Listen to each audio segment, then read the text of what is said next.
Gamers, let's give some context here.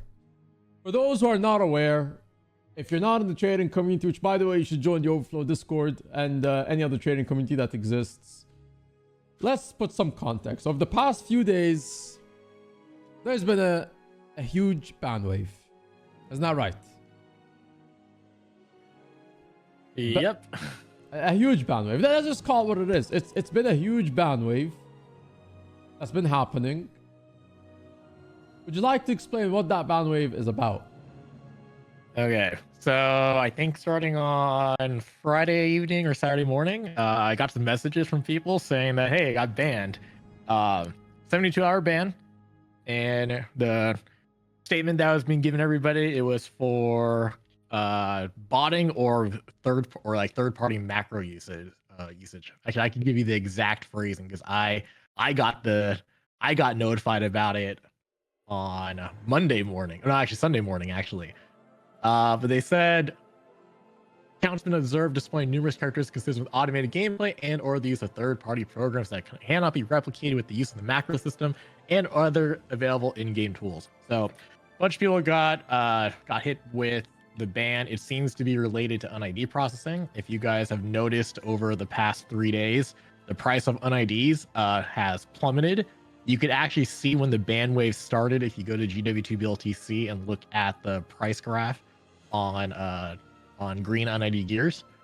You'll see it plummet on where is it? You'll start seeing it go down around hold on, let me bring up the week. So you see it's kind of fairly steady, and then the demand just starts dropping.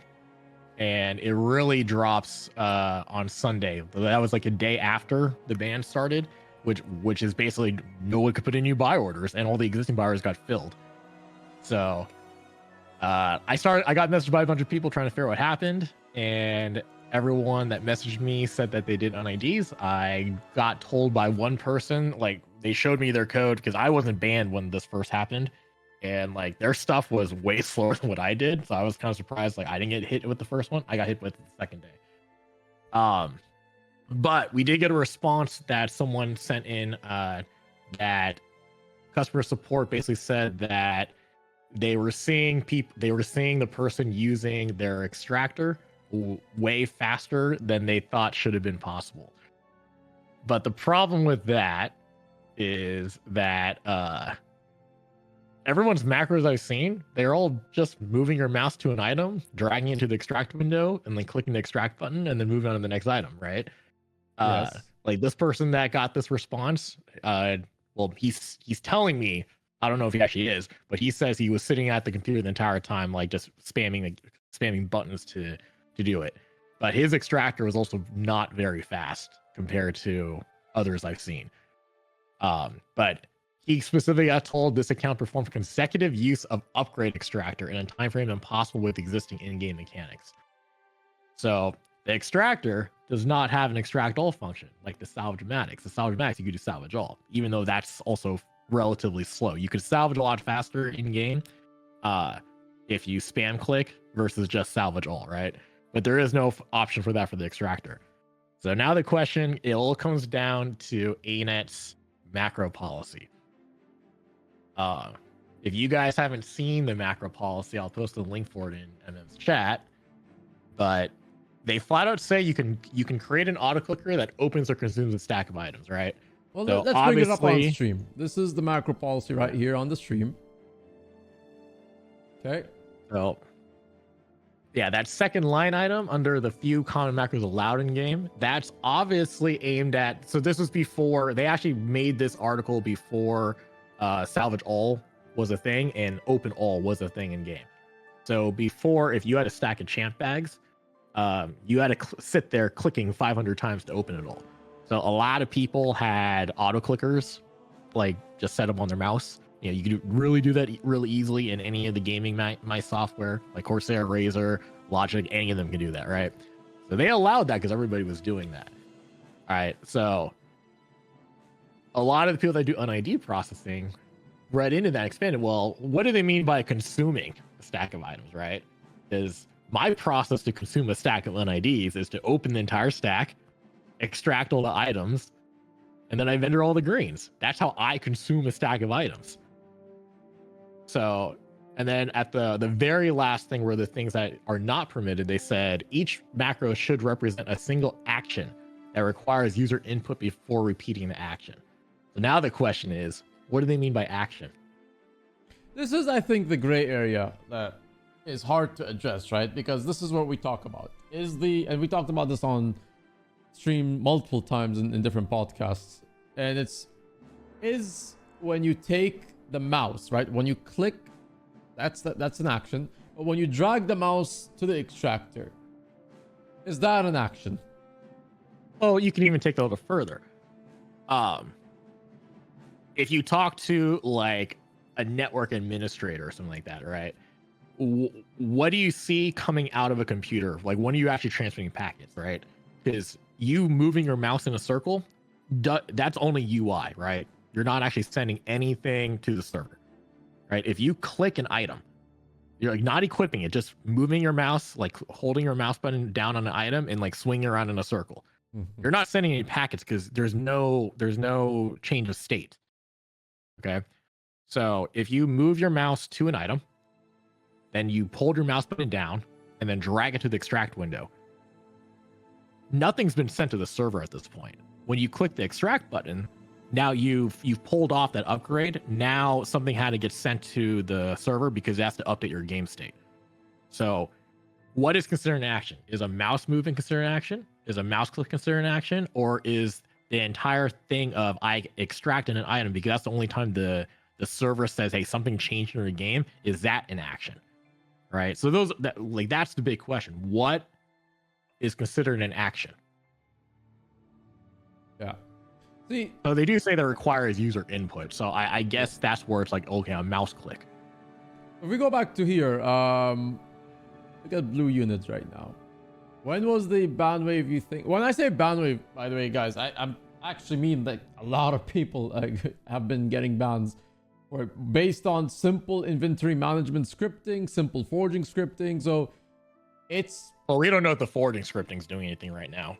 Okay, fair enough. I've had someone... Well, I guess maybe they were also doing units. So I guess the forging is not confirmed. But yeah, it's all sorts of people with all sorts of inventory management macro usage that from basic to slightly advanced that's been hit with this ban wave. This, by the way, hasn't been happening, by the way, since Friday, Inco. This probably has been happening for the past, I'll tell you, about easily a month. That's at least as far as I know about it. So are they manually checking everybody? I thought they automated it, and then they just like, oh, here's all the logs. I think this recent one is an actual ban wave. I think this recent one could be automated because a lot of people got hit with it's like a 72-hour ban or something. Yeah. However, so that's actually important to note too. Actually, it's a 72-hour ban. Yeah, not a permanent ban. Yeah, this isn't a permanent ban. It's just a 72-hour ban, which still counts on your record, which is not fun. And you can see this is in particular this day, actually Tuesday. It continues to drop for. This is blues right now. Blue prices have always been kind of weird. But if I go to green, look at green. Go look at the green chart and then go to a week. Yeah, like you can see it's pretty consistent, and then it just starts going down. We'll just zoom a little bit more into it. Look at that. This is Sunday, 18th of Feb. It's at 4 silver 23. It is now 3 silver 21. A whole silver down. This is where you could see the spike, especially here. Someone cleared this out and it's just not recovering right now. That spike up there, that's me. The one where it goes back up, that's me, because I wasn't banned yet. Let's see, where is the supply? It's 647, and it's, slightly recovering, but... Yeah, so the demand went all the way down to like 700k. Somebody in the past like couple hours put in a bunch of orders. But yeah, it dropped pretty low for a little bit. Mm-hmm. But so if this holds, like if So I mentioned to note that this is a 72-hour ban. It's not a permanent ban. This is actually the first 72-hour ban I've gotten. All the other bans I've gotten before were all permanent bans, which were reversed. So yeah, I'm interpreting this as a warning from Anet to everybody that's been doing this. That's like, as like, hey, knock it off. Like, we're actually paying attention to this now. So like, knock it off type thing. The issue is now you need to set a guideline of like a really proper guideline. Is this activity allowed or not? Is processing the unidentified gear in that pace okay? Because if not, and that means extractor, ain't nobody's gonna do it manually. That basically renders that item kind of useless. Because if you can't use it for inventory management or use the macro for an inventory management purpose, which that's what that is, but at the same time, I can understand if they look at it as like, well, that's an unfair advantage. You shouldn't be able to absorb and process that item that fast when there's another player who maybe doesn't have that. So I could see the unfair advantage perspective. What if someone is like a god tier StarCraft player and just has that high APM with that accuracy? Right? And I want to do that. So if you go to the extremes of what a human could do, like granted, most of us can't do that. Like if you've ever watched some of those players, like their screens when they're playing, it's freaking crazy. Yeah. But and you know, and I will wholly admit there's some of the people doing NIDs, they were automating it fully. Some people were doing it really, really fast. I made it a point on mine that like mine could be done fully automated, but I also made it a point that, hey, I can also do all these actions as separate keys and I can easily demonstrate that.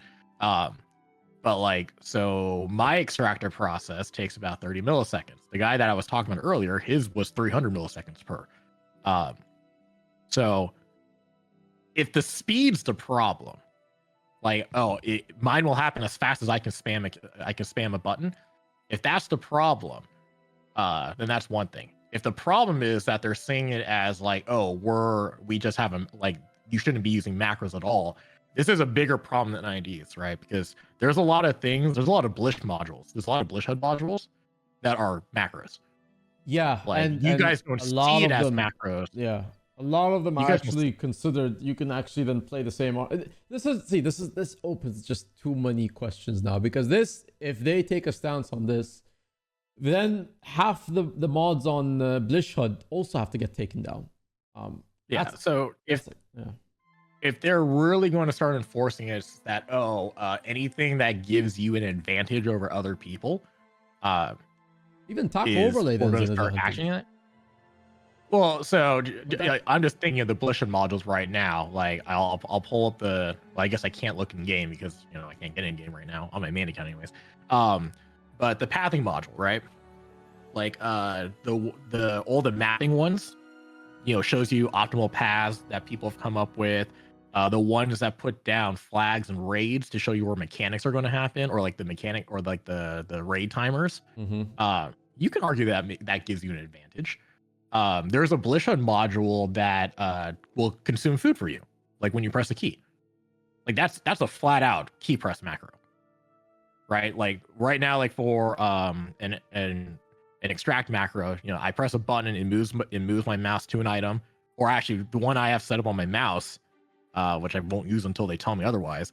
I put the mouse over it, I hit a button on my mouse, and then it brings that item to the extractor, clicks extract window, and then brings it back to the original coordinates, right? That's the exact same thing that the module in Blish that eats food does. Yeah. You hit a button and it brings your mouse to the food, double clicks it, and then brings your mouse back to where it was originally. That's the exact same macro. Yeah. So is that not allowed now? Yeah. That gets a little bit tricky because I don't know, you keep up with WoW or stuff, but WoW is literally that macro land with all of these kind of things that you have to like kind of do in a fight, in a run. So, and other MMOs, I don't know how it is in Final Fantasy or BDO, how those MMOs or ESO, how they policy that kind of stuff. Because that's PvE, right? Because for the most part, macro was strictly prohibited PvP because it gives you a clear unfair advantage against someone, because you are actively affecting someone else's gameplay in that method, right? That's Yeah, well, they have also said you. Well, actually, yeah, I guess their policy does say you can't use macros to create skill chains in a competitive environment. I've always read like don't use a macro to activate skills. So they specifically said PvP, World vs. World, open world activities, races. Like what open world activity is a competitive environment? I mean, what decides a competitive environment? Like, right? Like if you are in a raid tournament, that's a competitive environment. Does Arenanet consider that a competitive environment? They provided pricing to those before. So if you use a macro to like weapon stow, which there are macros that do that. A lot of people used to use those for like Dragon Hunter and stuff like that, where you would do like Great Sword 4 and then weapon stow, or you do Great Sword 5 and then would weapon stow. I know there's a bunch of people in Fractals that for their precast, they just have those old macroed out, so they don't have to do them manually. Like, are those allowed? Are those going to start getting action done? We've always seen it as long as you're not doing things with gameplay. Now, is inventory management considered gameplay? You know, I'm gonna give you an answer which I know you know is probably the one that we're getting because it's just the easy way out.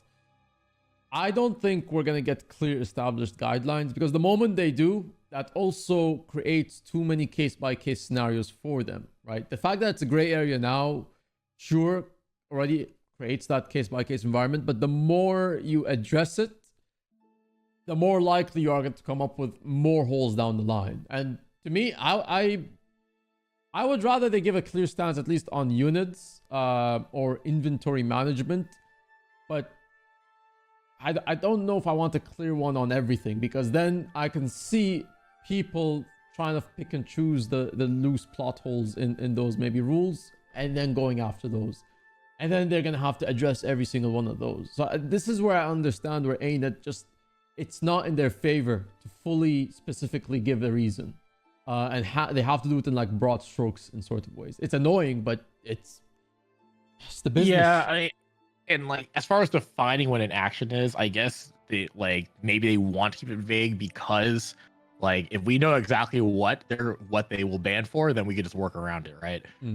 Though their policy that states that each macro should represent a single action requires user input before repeating the action. So a macro is generally understood like, hey, you press a button and then when you activate it, it'll do a series of things for you, right? And then so for me, that's why I've always went with like, when you're extracting something, the action is the process of extracting a single item. So you want to extract item number 2, you hit the button again, right? So like you don't need a key press per like, oh, I hit a button, my mouse moves here. I hit a button, it puts mouse button down. I hit a button, it moves mouse here. Hit a button, release mouse button. Hit a button, moves here. Hit a button, clicks, right? Because that's not a macro, that's just a hotkey at that point. So a macro process would be you hit a button, it does all that stuff once, right? And that's kind of like what they're saying. Each macro should represent a single action that requires user input before repeating the action. And that goes along the stance that the action is the action of extracting an item, not the action of moving your mouse, not the action of clicking a button. It was an action of you did this process. Okay, so you want to extract item number 2, you hit the button again, right? So is that allowed? We don't know. As I said, the person that got the response back that specifically talked about the extractor, it said it was consecutive use of upgrade extractor in a time frame impossible with existing in-game mechanics. Well, I can tell you it's. Go ahead. That's the actual response that was used in a time. I mean, okay, if I'm gonna be, let's be honest here, right? I'm sure even. I know, like, sure. I'll send you the screenshot. Yeah, I don't know if I'm gonna share it anyway, but I'm gonna just look at it. This is the thing, right? Like you said, it goes back to like there are people or players who can easily, sure, 110 or 120 buttons per minute. That's what they're. That's low for some players. Whatever. All right, I'm just doing it as like 2 per 1 second. So. Whatever it is, the issue is you can't specifically tailor it to where it's that, like how many presses per minute is going to be the limit of, oh yeah, this is okay, this is within the realm of a possibility. Well, so they specifically said in You this also have to response, consider the action, right? I think I don't know if they're just considering it in terms of like the realm of like possibility, but then the realm of possibility with in context the extractor, as when someone would take their mouse, manually drag and click the item and then do it the same, right? well, so they specifically said that it was consecutive uses of the extractor in a time frame impossible with existing in-game mechanics. So I can see that like there's been some things in the past where it just sent the packets to the server. Like you didn't actually click anything in game. It just sent the command to the server, right? Like so instead of typing out slash emote whatever, right? You could just you can record the packet that gets sent to the server, and then you could just have something that just it sends the packets. You don't actually do anything in game, Sure, yeah. right? But most of the people's extractor, well, okay, I actually do know one person that at least one person. He's the only one I talked to about this. He was using he was processing UNIDs purely with packets. Like he wasn't clicking in game or anything like that. He was just sending the commands to the server. He got banned real quick when he was doing that.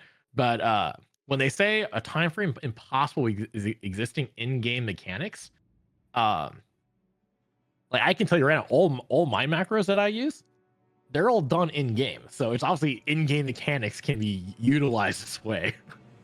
Right? I'm just taking out the time it takes me to move the mouse. So when they say it's impossible with existing in-game mechanics, I really wonder who did your testing. Like this tells me you don't actually know what's possible in your game. I'm gonna assume they're making that statement based on what it takes with the extractor in hand. No, it's not me. No. We're talking about there's been a recent, basically for context, Ari, ban wave for accounts who have been in relation to unidentified processing. So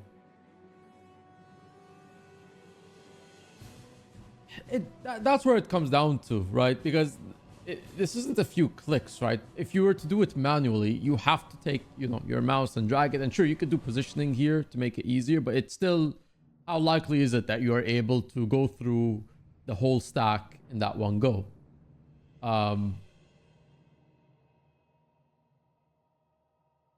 I mean, depending on how you set your macro up, you can do it pretty quick. Of course, that's not the thing, right? In terms of how they're trying to apply it, they're applying it as if you didn't have the macro, which is again, nobody's doing units without some sort of simple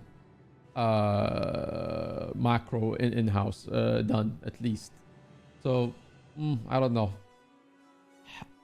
Yeah, so I can see that point, but it's like, is my single item extractor button, is that okay?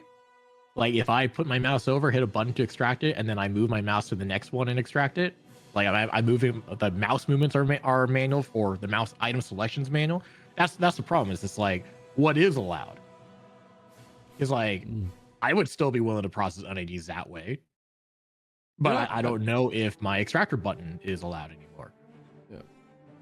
Yeah, that's gonna be a bit more slow, but still manageable to some extent, right? But that's the question. How far are you allowed to go in the process? But yeah, this kind of gray area, that's the problem. We've been, and I'll just kind of say a little bit here without giving too much information, but in Overflow, we've been trying to figure out what are we supposed to, because there's a lot that we see of players losing their just getting banned and things, and we're getting mod mails of people who have been saying, right, hey, my account, this happened, am I allowed to trade, am I not allowed to trade? And the issue is we can't even have a response to that. I can't respond and say, or me and the collective admins and staff, you can't come to a decision yet when Arenanet doesn't even have that decision made, right? That's like, yeah, there is a ban wave. The policy is still the policy. Until it's in TOS, I don't know where we even stand as Overflow in this. So it makes it even harder for us on the trading, player-to-player trading. And that's just one aspect. The main aspect goes back again to it. It's what is allowed on the macro policy. Well, let's say let's go with, okay, nobody processes UNIDs anymore because nobody wants to do a full manual. What do you think the ramifications for the market? Like I told you this in a DM earlier, and then I saw the announcement go out on Overflow with what I said. But if processing that was TP Guild, but that wasn't even that was to someone else. Yeah, well, and then they anyways, whatever context, different context. If UNID processing gets like killed, like we can't do it with any kind of macros and nobody does anymore, green UNIDs, at least, well, blues and greens will probably go to vendor value. Absolutely will just go straight down to vendor value. And charms, which are getting really expensive right now because relics are coming out soon, so everybody is making the runes. Charms are going to go very high because like the main source for charms and for symbols too, I guess, was people processing UNIDs. I guess you could still do it just like open all and then you could just salvage all with the salvage-o-matic with the rune crafter, which is what we did initially before we figured out the extractor thing. Yeah. But that only is profitable if UNIDs are cheap itself, which I guess could work. But it's definitely not as profitable as extractor. That means more people have to move off the market. I imagine there would be more lazier people that would move off the market like this. But here's the thing, right? You have basically an entire, if we were to relate this, let's say just a little bit into in real world terms, right? You have basically an industry, right? Unidentified processing is like an industry equivalent in Guild Wars 2, right? And that industry has been here since 2017. I remember, if that's when they introduced them, right? In POF. So since 2017, and then the current extractor situation has been here since 2018. Don't remember when we started doing this kind of stuff, but 2018 or 2019, something like that, right? You have 6 to 7 years basically of this entire thing going on, more or less. So if you change that, you basically what gets affected? Every single item that comes out of Unidentified Gear is going to get affected. Ecto is going to get affected. The rare market gets affected. T6s get affected. The amount of items that are going to get hit by this is going to be actually enormous. It might be the biggest crash you'll ever see.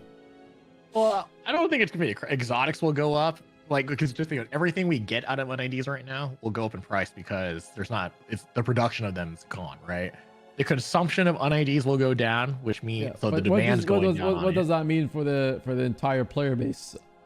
So exotics go up in price, but I'll tell you this: precursors go back up in price. But this actually kind of, you know what? This might be a bit of a bonus. This does mean that your playtime might be a bit more worthwhile now. So maybe it is a positive. Never mind. Well, here's the thing though. Like they changed it so open world drops are primarily UNIDs, right? So the open world farmers were having a great time when UNIDs were 4 silver each because they were just selling them on the TP. Now. If they go down to vendor value, hey, guess what? Your green UNID, you're getting a silver 28 for it now instead. Well, look. So you were making 50 gold an hour farming Drizzlewood Coast. Now you're going to be making 22 gold an hour. They can still open the units and hope for some exotics. Yeah, they can hope for some exotics. Yeah. I mean, they're just not going to get that many. You know, I think it's like a 3% drop rate for exotics or something out of it. People are just going to get lazy with this, right? And you're basically gonna lose some people from the market, which I guess whatever. I don't know how saturated units are at this point. I do feel like they've gotten to the level where almost everyone does it now, even people who actually have just started copying others. So you know, you also have people who might not even know if they're doing it properly or not, right? And then there's people who are in that process of figuring it out, and then you have what I assume is quite a good number of people who are actually just doing them on a very good level. So it's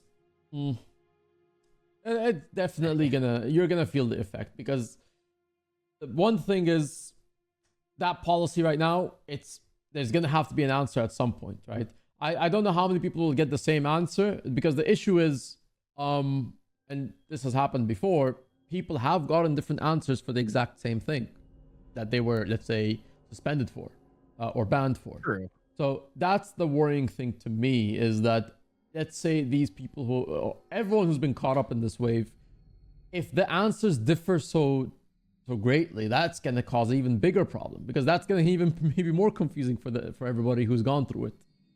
If you get a different answer to your friend, what then? Well, so okay, they did this ban wave. So everybody that got affected by the ban wave, they're kind of leaving it up to you to like, okay, you were doing something wrong. Figure it out for yourself. We're not going to tell you what you did wrong. Figure out yourself. So, so if I was using a macro for UNIDs, I had a macro for forging. I use Blish HUD stuff. I had a macro for like doing research notes really quickly. So what triggered it? I don't know. So I mean so I didn't get banned in like the first, like with everybody else in the initial ban wave. I got banned a day later.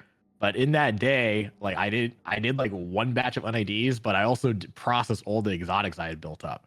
So it was a bunch of extracting and it was a bunch of and it was salvaging. Actually, it wasn't even that much forging. It was extracting, salvaging, and forging. And I have a macro for salvaging quickly too, because as I said, like there's no salvage all function for exotics, so I made one for it. And that also works for rare, so I can salvage rares faster than the salvage all function, right? I don't know which one caused it, like triggered the ban. So now it's okay. Can I just not use any of them? Now, so right now everybody got affected by the ban. Okay. We'll just go cold turkey. We won't do anything because we don't know what did it. But if they don't announce a change in the policy or update the policy, now let's say in the future someone goes like, hey, I want to make a tool that helps me eat food faster. All right, so it's like, oh, I'm working on a record on Salazar, and I want to eat the on-kill food and the on-heal food, and then switch back to my normal food. But that triggers the policy, and then he gets banned. Well, we don't know. We don't know what caused it. I'll just interrupt you briefly here. Alleyway, thank you so much for the tier 1, brother. Thank you so much, man. Thank you for tuning in. Appreciate you, brother. Yeah, look, it's that again. I'm very worried that like there won't be no, actually, yeah, the variation in the response is going to be really worrying, because that in itself will say that, well, do they even know who's on what, right? Like it's like there won't be a clear cohesion over there. Everybody got the same initial ticket. The thing is if you reply back to their ticket, the responses we're receiving back have been different. So that's the problem. So they the response everybody got just says, please note that any usage of third-party programs is prohibited in-game, especially by those who give an unfair advantage in-game. So we suggest refraining from using any third-party programs in-game. Okay, so third-party programs that are commonly used by a lot of people. Arc DPS and all of its add-ons. Blish HUD, all of its modules. GW2 Clarity. You've got the mount modules. I think those are probably the ones most people have heard about. Yeah, those probably would be the most. Those would be most telling ones. I mean, literally most of Blish HUD would actually. Again, this is it goes back to it. If they make a statement, then a lot of these things already in the game have to get removed. You can't have them. It just doesn't work that way.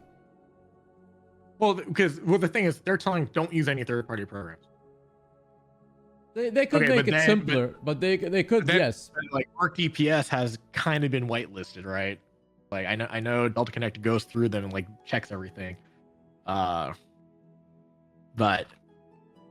the question is, it's just like, well, again, without guidelines, we don't know what we can and can't do. So you were talking about industry before, right? So like there's rules for everything on how you do things, right? I don't know how it is over where you are, but one of the big reasons why it takes so long to get a business up and running in the US or whatever state you're in is because you got a lot of regulations you got to go through. You got to get permits. You have to like get your building approved. You have to get a business license. You have to do all these things, right? because the entire point is we're all supposed to be following the same rules. Yeah. Right. But if there's some unspoken rules behind the scenes that you don't know about, you might accidentally violate it. Yeah. So if they don't update the macro policy, as it stands now, we don't know what is and isn't allowed. As I said, like that one guy got told, oh, it's because consecutive use of the extractor and what we deem too fast. Well, what do you deem too fast? What do you deem too fast? Right? Like, if you know what, that probably would be the best question to sum this up with. What would be deemed too fast for this policy? If I was them, I wouldn't want to give an answer to that, because then, you know, all you'll do is just, okay, I'll make my macro a little bit slower than that, right? Yeah. It's the same thing. It's like, you know, if you transfer $10,000 in your bank account, the banks flag that because they think you're laundering money, right? So what do a lot of people do? Okay, they transfer $9,990 because they know where the trigger is. So I can kind of get why Arenanet doesn't want to say, oh, this is how we're detecting things. I can understand that. But like if the issue is that, okay, we're just going too fast. Okay, if I made my macro extract an item every 1 second, is that when you saw that fast? response? Okay, when you saw that response, because that's actually the thing, right? It's like, well, now they've opened the door of like, okay, well, what would be deemed, right? Like, because now you can ask the question, well, what is deemed an appropriate speed? And so when you saw that response, what do you think should have been at least the response to that ticket? What do you feel should have been the response? Like which Arenet's response should have been? Yeah, like to that ticket. I would have updated the policy for what an action is. I wouldn't have said anything about speed. The way I would track this stuff is like, okay, this guy's been opening and he's been opening, extracting, and processing UNIDs for 12 hours straight, like in the middle of the night, and then he plays for 12 hours. Like he's on 24/7. That's kind of suspicious, right? Flag it, start looking at his logs, and it's like, and you know, maybe do the same thing they do with the AFK farmers, or this, like, you know, where they message them. It's like, hey, are you there? Right? And then if they don't get a response back, oh, the guy's AFK farming, and you know, that's a ban, right? Or they could just flat out tell us what's not allowed, or you know what the solution would be if they don't like the extractor thing, democratize it. Make an extract all function on the extractor.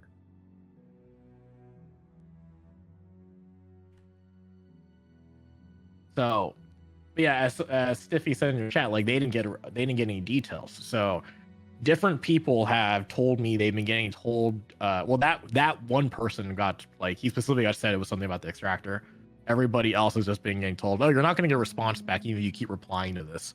So, hey, heads up for all the people watching. If you ever get told that the action is final, you can always tell them, please elevate my ticket or transfer me to a different GM, and they'll look at it again. Actually true, yeah, that's true. So, this is my first temp ban. This is my first 72-hour ban on my account. This is not my first ban. I've had 7 perma bans before. Every single one's been reversed. Every single one has been reversed. I think we both dealt with the same person at those days, right? Probably. Yeah, it's a bit annoying, but it's really, you know, not much that can be done until waiting for everyone to get all the same response. And the thing is, like, we also have to hope everyone who gets their responses can actually kind of mention or say, like, this is the response I got. Now the thing is, if I'm going by ethics, because this is technically right what you're supposed to not do, you're not supposed to actually share your responses from the tickets with people with Arenanet. You're supposed to keep those to yourself. However, this is a case where you have everyone getting the same thing and they're caught up in a gray area situation because it's not very clear, and all of a sudden now it is a problem, right? So either it is a problem or it isn't a problem, right? That's what the gray area issues create. You have that 50-50. It's like a yes-and answer. I could see though that this, you know, could be something maybe Enko that you could escalate on Reddit, because maybe this is worth a debate on all the platforms of Guild Wars 2, right? On the Reddit. Nah, the problem with the Guild Wars 2 Reddit, like, if you talk about macros at all on the Guild Wars 2 Reddit, they just call it cheating, no matter what it is. Even though it's like, hey, you're using Blish HUD, guess what? That's macros too. Yeah, but you open the discourse. While I don't particularly like Reddit in terms of like how a lot of people there engage with the posts, but let's be honest, if you want to start a discourse that will actually, you know, catch the game up for some days, it's there. It could be picked up on the Discord and then gets put up on Reddit, but I would say that's your biggest traction in Guild Wars. I'm actually shocked that there were no posts about this. Maybe because it's only the money makers of the game who got hit. Well, maybe we're the problem, Enko. Maybe delete the barons from Guild Wars 2. Eat the rich, guys. Eat the rich. It's usually for any of the ban waves they've done in the past. Like, you always see someone posting it's like, I got banned and I didn't do anything wrong, and then you always see a dev come in and it's like, this is what you were doing why you got banned, right? There wasn't a single post over the weekend, like, unless the Reddit mods were like just deleting them or hiding them.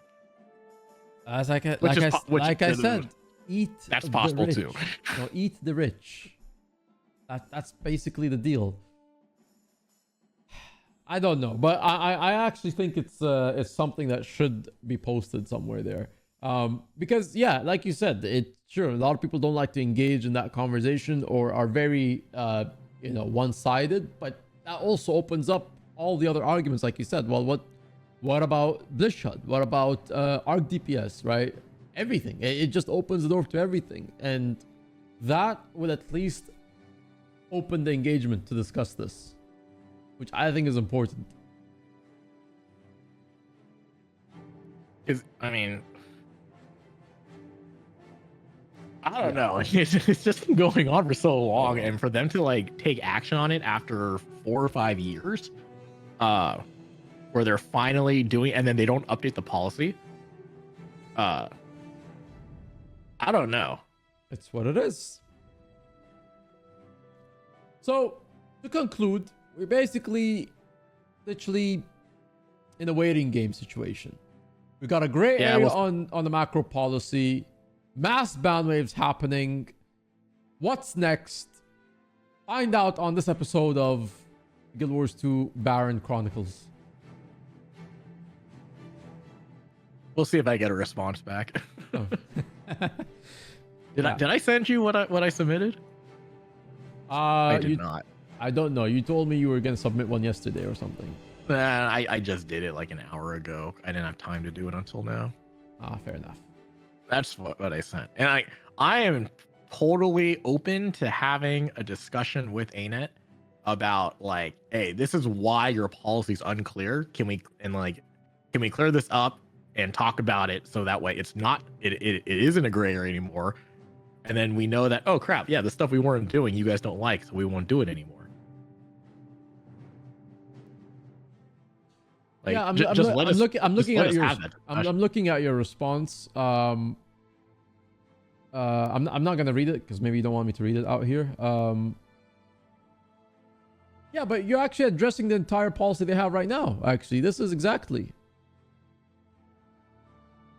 Yeah, and then you have, okay, this I'm gonna read, of course. What is considered an action, right? Because this is which we just talked about it.